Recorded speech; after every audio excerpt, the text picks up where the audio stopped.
So guys, to enter the BIOS in the Lenovo ThinkPad, for the first step, make sure that your computer is turned off. Now once it's been turned off, now we're just going to turn it on.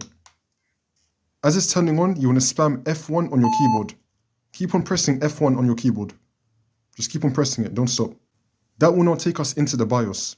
And then once you're in the BIOS, it's going to be giving you some instructions. If you want to read it, you could just pause the video, but I'm just going to skip past it, so I'm going to click on enter. And now we're going to be here. There's also going to be some instructions down below you can go through. Right here I'm showing on screen. And now if we look at the top, there's going to be some tabs such as main, config, date and time, security, startup and restart. So if you want to access any of these tabs, you want to click on the right arrow key on your keyboard. It will then take us to these tabs. Now let's say that I want to go through the config tab. Let's say that I want to go down to CPU. Now I'm going to be using the down arrow key until I get to CPU. Now I'm going to click on enter on my keyboard.